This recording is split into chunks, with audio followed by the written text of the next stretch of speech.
ओम शांति। आज सुनते हैं 9 जनवरी 93 के अव्यक्त बाप दादा के मधुर महावाक्य। तो आज की मुरली में बाबा के 4 क्वेश्चन। नंबर 1, बाप की पदम गुणा का पात्र कौन बच्चे बनते हैं और उन पात्र बच्चों की निशानियां क्या हैं। नंबर 2, स्पूत बच्चों की विशेषताएं क्या है। स्पूत बच्चे कौन, काफ़ी सारी विशेषताएं बताई। फिर बाबा ने स्वतः संपन्न कब बन जाएंगे, एक शॉर्टकट तरीका बताया संपन्न बनने का। फिर बाबा ने कहा पॉजिटिव भावनाएं कौन कौन सी हैं। बाबा ने 5 प्रकार की पॉजिटिव भावनाएं बताई यहाँ। तो बहुत ही सुंदर मुरली, एक एक मुरली संपूर्ण बनाने वाली है। बाबा ने कहा अपना भाव और भावना बस बदल दो। अरे गुलाब का फूल गंदगी से भी खुशबू धारण करके सबको देता है, तो तुम नहीं परिवर्तन कर सकते। कोई नेगेटिव बात भी आए तो भी उसको शुभ भाव और शुभ भावना में बदल दो। ये तरीका केवल सीखो। और बाबा ने कहा हर आत्मा के प्रति शुभ भावना और शुभ भाव ये सदा बुद्धि में रखो। तो बाबा ने आज बड़ा सुंदर हम बच्चों को कहा। आज सुनते हैं 9 जनवरी 93 की मुरली। मुरली का टाइटल है अव्यक्त वर्ष मनाना अर्थात सबूत बन सबूत देना। तो आज अव्यक्त बाप अपने अव्यक्त मूर्त बच्चों से मिलन मना रहे हैं। अव्यक्त अर्थात व्यक्त भाव से न्यारे और अव्यक्त बाप समान प्यारे सभी बच्चे विशेष इस वर्ष ऐसे बाप समान बनने का लक्ष्य रखते हुए यथाशक्ति बहुत अच्छा पुरुषार्थ कर रहे हैं। लक्ष्य के साथ लक्षण भी धारण कर चलते जा रहे हैं। बाप दादा सभी बच्चों का पुरुषार्थ देख हर्षित होते हैं। हर एक समझते हैं यही समान बनना स्नेह का सबूत है। इसलिए ऐसे सबूत देने वाले बच्चों को भी सपूत बच्चे कहा जाता है। तो सपूत बच्चों को देख बाप दादा खुश भी होते हैं और विशेष एक्स्ट्रा मदद भी देते हैं। जितना हिम्मतवान बनते हैं उतना पदम गुणा की बाप की मदद के स्वतः ही पात्र बन जाते हैं। ऐसे पात्र बच्चों की निशानी क्या होती? बाबा ने कनेक्शन बताया। जितना हिम्मतवान बनेंगे मदद के पात्र स्वतः बन जाएंगे। और ऐसे पात्र बच्चों की निशानी क्या होगी? जैसे बाप के लिए गायन है कि बाप के भंडारे सदा भरपूर हैं, ऐसे स्पूत बच्चों के सदा सर्व के दिल के स्नेह की दुआओं से और सर्व के सहयोग की अनुभूतियों से सर्व खजानों से भंडारे भरपूर रहते। बाबा के भी भरपूर और ऐसे पात्र बच्चों के भी भरपूर। किसी भी खजाने से अपने को खाली नहीं अनुभव करेंगे। सदा उन्होंने दिल से एक स्वतः ही गीत बजता रहता। कौन सा? प्राप्त नहीं कोई वस्तु बाप के हम बच्चों के भंडारे में। फिर उनकी दृष्टि से, वृत्ति से, वाइब्रेशन से, मुख से, संपर्क से सदा भरपूर आत्माओं का अनुभव होता है। ऐसे बच्चे सदा बाप के, अब क्या होंगे वो? ऐसे बच्चे सदा बाप के साथ भी हैं और साथी भी हैं। यह डबल अनुभव होता। सबकी लगन में सदा साथ का अनुभव करते और सेवा में सदा साथी स्थिति का अनुभव करते। यह दोनों अनुभव साथी और साथ का स्वतः ही बाप समान साक्षी अर्थात न्यारा और प्यारा बना देता। जैसे ब्रह्मा बाप को देखा कि बाप और आप कंबाइंड रूप में सदा अनुभव किया और कराया। कंबाइंड स्वरूप को कोई अलग कर नहीं सकता। ऐसे स्पूत बच्चे सदा अपने को कंबाइंड रूप अनुभव करते। कोई ताकत नहीं जो बाप से उनको कोई अलग कर सके। जैसे सतयुग में देवताओं की प्रकृति दासी रहती है, अर्थात सदा समय प्रमाण सहयोगी रहती है, ऐसे स्पूत बच्चों की श्रेष्ठ स्थिति कारण सर्वशक्तियाँ और सर्वगुण समय पर सदा सहयोगी रहते हैं, अर्थात सर्वशक्तियों के गुणों के राज्य अधिकारी रहते हैं। साथ साथ ऐसे स्पूत बच्चों की सारी बाबा स्पूत बच्चों की निशानियां बताते जा रहे हैं। साथ साथ ऐसे स्पूत बच्चों का सेवा का विशेष स्वरूप क्या रहता, सभी वाणी द्वारा व मनसा सेवा द्वारा सेवा करते रहते हैं। ऐसे सेवा वे भी करते हैं, लेकिन उन्हों की विशेष सेवा यही है। कौन सी है? बड़े ध्यान से सुनना कि सदा अन्य आत्माओं के प्राप्त हुए बाप के गुणों और शक्तियों का दान नहीं, लेकिन सहयोग व प्राप्ति का अनुभव कराना। क्यों बाबा ने बताया वो भी कहा, क्योंकि अज्ञानियों को दान देंगे क्या?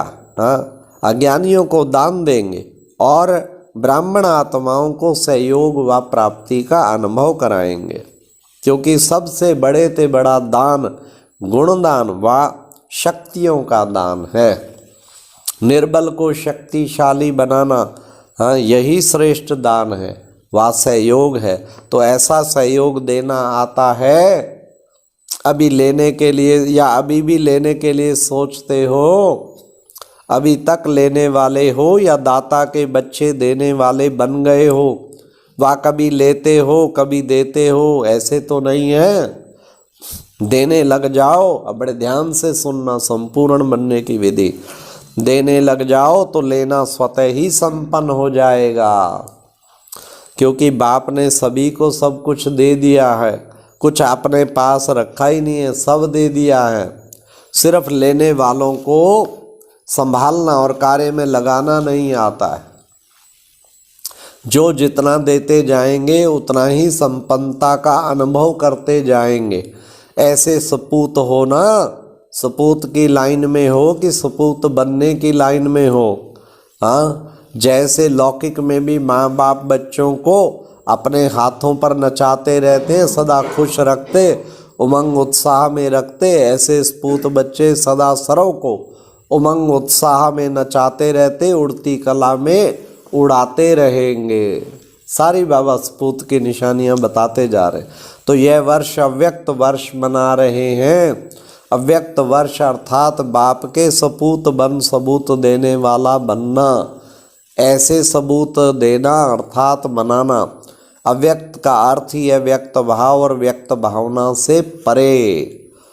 अब सुनिए भाव और भावना की बात, बाबा का नेक्स्ट लहर।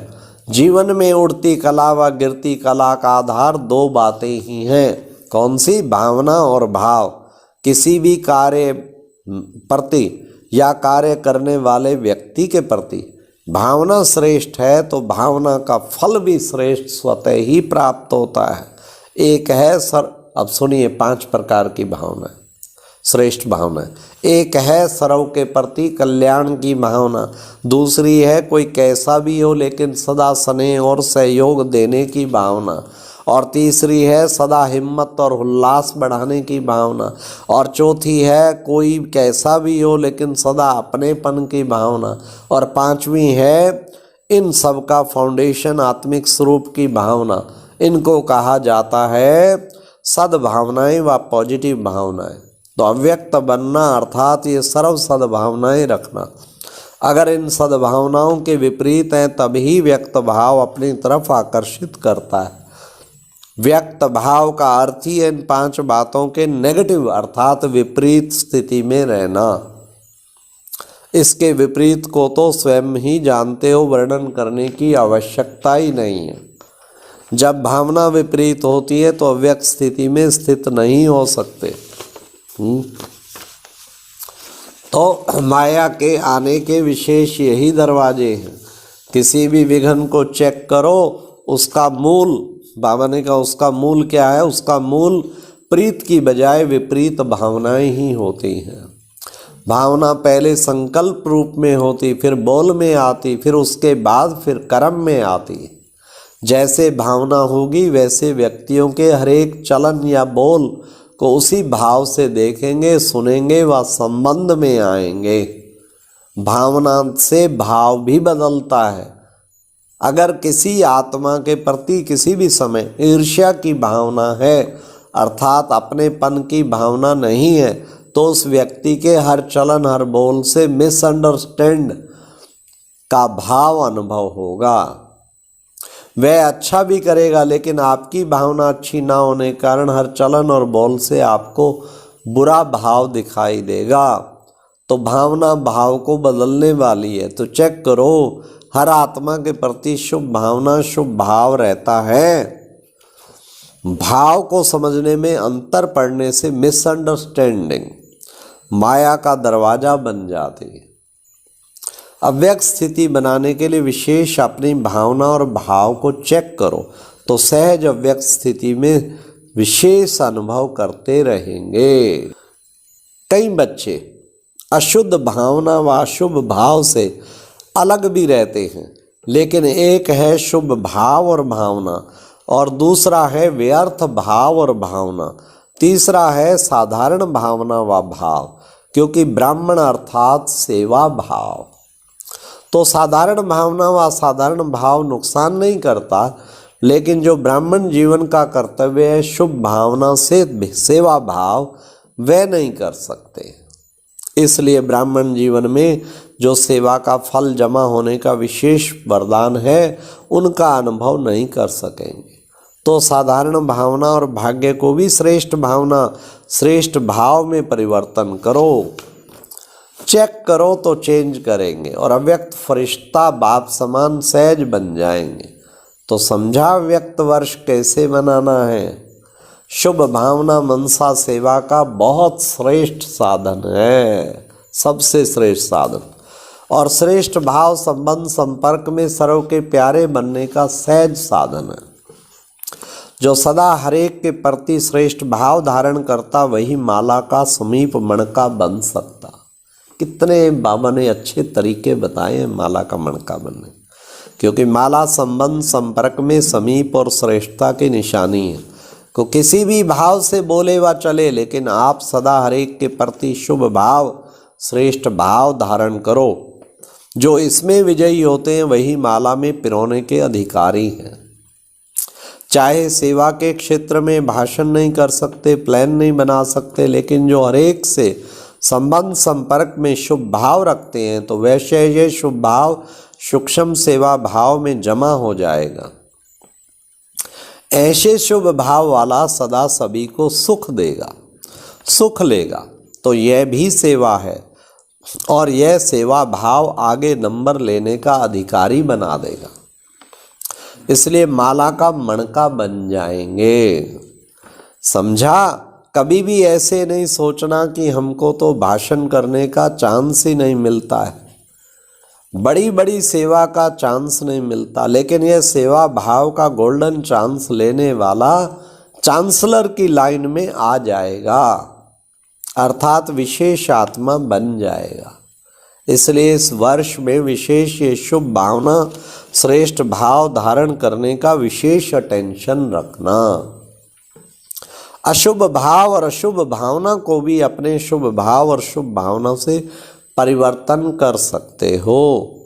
सुनाया था ना कि गुलाब का पुष्प बदबू की खाद से खुशबू धारण कर खुशबूदार गुलाब बन सकता है। तो आप श्रेष्ठ आत्माएं अशुभ व्यर्थ साधारण भावना और भाव को श्रेष्ठता में नहीं बदल सकते क्या? वह कहेंगे क्या करें, इसकी तो है ही अशुभ भावना, इनका भाव ही मेरे प्रति बहुत खराब है, मैं क्या करूं? ऐसे तो नहीं बोलेंगे ना। आपका तो टाइटल ही है विश्व परिवर्तक। जब प्रकृति को तमोगुणी से सतोगुणी बना सकते हो तो क्या आत्माओं का भाव और भावना के परिवर्तक नहीं बन सकते? तो यही लक्ष्य बाप समान अव्यक्त फरिश्ता बनने के लक्षण सहज और स्वतः लाएगा। समझा कैसे अव्यक्त वर्ष मनाना है? मनाना अर्थात बनना, यह ब्राह्मणों की भाषा का सिद्धांत है।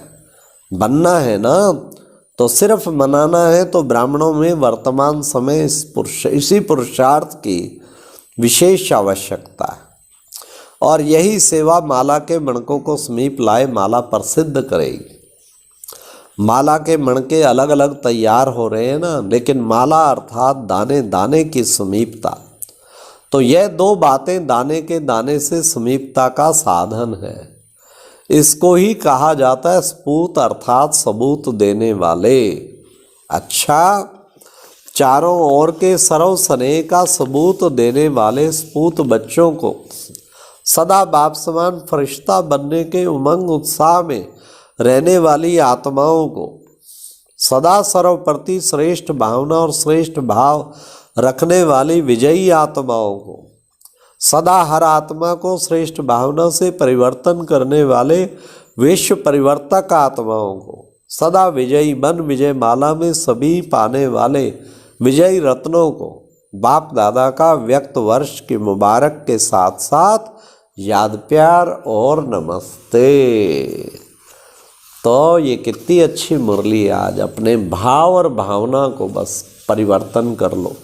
सदा शुभ भाव, गंदगी से भी अच्छा उठाओ और हर एक के प्रति आत्मिक भावना, अपनेपन की भावना, सदा शुभ भावना ही मनसा सेवा का श्रेष्ठ साधन बन जाए। आज की मुरली का वरदान है, ज्ञान को लाइट माइट के रूप में समय पर काम में लगाने वाले ज्ञानी तो आत्मा भाव। और विशेष स्लोगन है, हीरो पार्ट बजाने के लिए जीरो बाप के साथ कंबाइंड होकर रहो। अच्छा, ओम शांति। और अब यह एक बहुत अच्छी वीडियो भी जरूर देखें।